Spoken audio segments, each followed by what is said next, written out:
प्रिय छात्राः, दशमकक्षायाः शेमुषि इति संस्कृतपाठ्यपुस्तकस्य अनुशिक्षणे भवतां हार्दं स्वागतम्।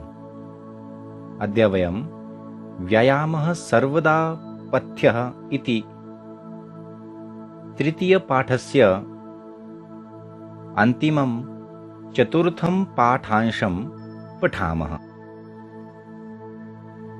तर्हि आदौ वयम् अस्य पाठस्य दशमं श्लोकं पठामः। श्लोकः अस्ति, हृदि स्थानस्थितो वायुर्यदा वक्त्रं प्रपद्यते व्यायामं कुर्वतो जन्तोस्तद्बलार्धस्य लक्षणम् इति श्लोकः अस्ति। श्लोकस्य पदच्छेदं पश्यामः। अत्र श्लोके पदानि सन्ति। हृदि स्थानस्थितः वायुः यदा वक्त्रं प्रपद्यते व्यायामं कुर्वतः जन्तोः तत् बलार्धस्य लक्षणम् इति पदानि सन्ति। श्लोकस्य अन्वयं पठामः। व्यायामं कुर्वतः जन्तोः हृदि स्थानस्थितः वायुः यदा वक्त्रं प्रपद्यते तद् बलार्धस्य लक्षणम् अस्ति।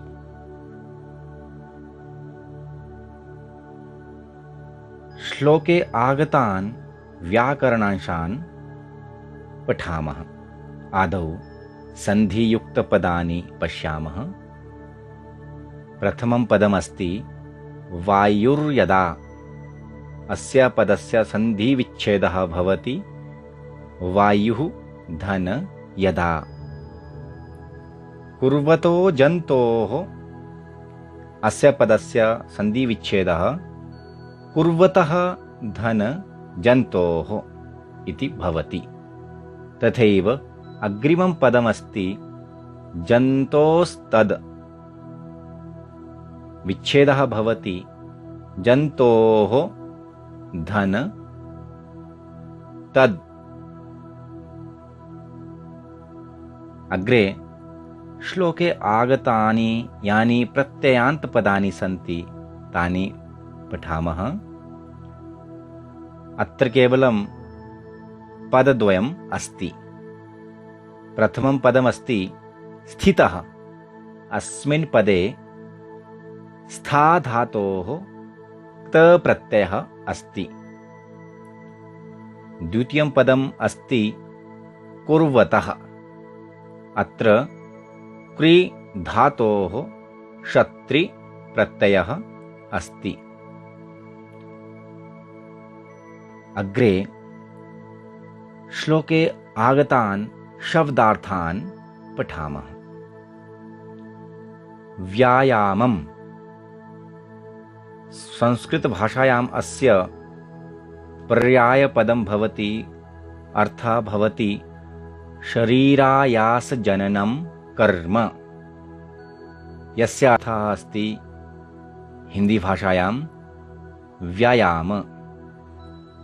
कुर्वतः कुर्वाणस्य अर्थात करते हुए। जन्तोः प्राणिनः मनुष्य के। हृदि स्थानस्थितः। अस्य संस्कृतभाषायां पर्यायपदमस्ति हृदयप्रदेशे स्थितः इति अर्थः भवति। हिन्द्याम् अर्थः अस्ति हृदयस्थान में स्थित।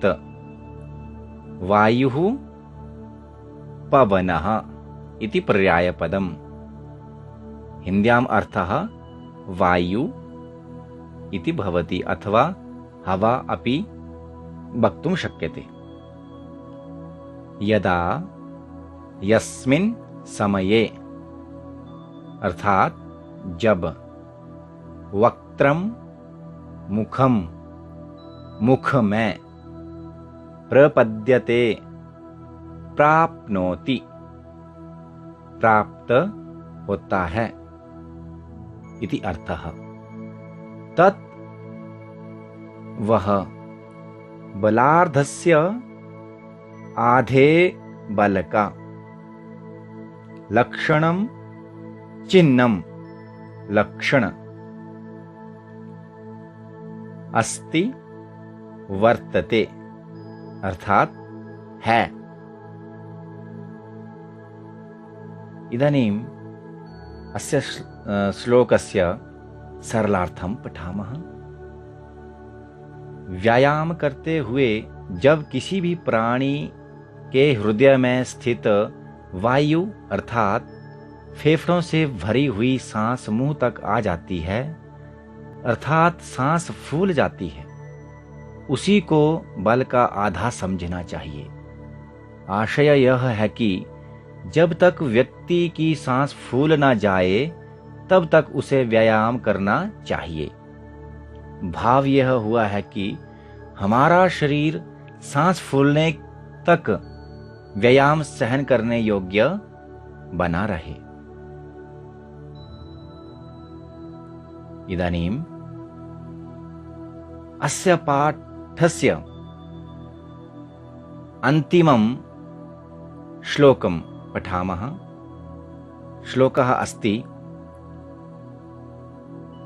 वयो बलशरीराणि देशकालाशनानि च समीक्ष्य कुर्याद् व्यायामम् अन्यथा रोगमाप्नुयात् इति श्लोकः भवति। अस्य पदच्छेदं पठामः। पदानि सन्ति वयो बलशरीराणि देशकालाशनानि च समीक्ष्य कुर्यात् व्यायामम् अन्यथा रोगम् आप्नुयात्। अग्रे अस्य अन्वयं पठामः। नरः वयः बल शरीराणि देशकाल अशनानि च समीक्ष्य एव व्यायामं कुर्यात् अन्यथा सः रोगम् आप्नुयात् इति अस्य अन्वयः भवति। अधुना व्याकरणांशान् पश्यामः। आदौ सन्धियुक्तपदानि पठामः। व्यायाममन्यथा अस्य सन्धिविच्छेदः भवति व्यायामं धन अन्यथा। अग्रिमं पदमस्ति रोगमाप्नुयात् रोगं धन आप्नुयात्। प्रत्ययान्तपदानि पठामः। अत्र एकमेव प्रत्ययुक्तं पदम् अस्ति समीक्ष्य। अत्र सम उपसर्गपूर्वकम् ईक्ष धातोः ल्यप् प्रत्ययः भवति। अग्रे श्लोके आगतान् शब्दार्थान् पठामः। वयः बल शरीराणि आयुः बलं च शरीरं च एतानि अर्थात आयु बल तथा शरीर। देश काल अशनानि स्थानं समयः भोजनं च एतानि स्थान समय और भोजन। समीक्षय विचारय अर्थात विचार करके। एव ही व्यायामम व्यायाम को कुर्यात् कुर्वीत करे अन्यथा नोचेत अर्थात नहीं तो। रोगम व्याधिम रोग को बीमारी को। आपनुयात प्राप्नुयात प्राप्त होता है। अस्य श्लोकस्य इदानीं सरलार्थं पठामः। सरलार्थः भवति, व्यक्ति को अपनी आयु, शरीर की ताकत या क्षमता, शरीर, स्थान, समय, भोजन आदि का विचार करके ही व्यायाम करना चाहिए, अन्यथा वह रोगग्रस्त हो जाता है। आशय यह है कि व्यक्ति को अपनी आयु, अपने शरीर की क्षमता, स्थान, समय, भोजन आदि की उपलब्धता आदि सभी विषयों का विवेचन करने के उपरांत उसी के अनुरूप व्यायाम करना चाहिए, अन्यथा शरीर रोगग्रस्त हो सकता है। इति अस्य श्लोकस्य सरलार्थः भवति। तो प्रिय छात्राः, व्यायामः सर्वदा पथ्यः इति पाठः न केवलं परीक्षादृष्ट्या अपितु अस्माकं स्वास्थ्यदृष्ट्या अपि अतीव महत्वपूर्णः पाठः अस्ति। भवन्तः एतं पाठं ध्यानेन पठन्तु, जीवने च अनुपालयन्तु। अग्रिमे पाठे पुनः मिलामः। तावत् भवन्तः अस्य पाठस्य अभ्यासं कुर्वन्तु। नमो नमः। धन्यवादः।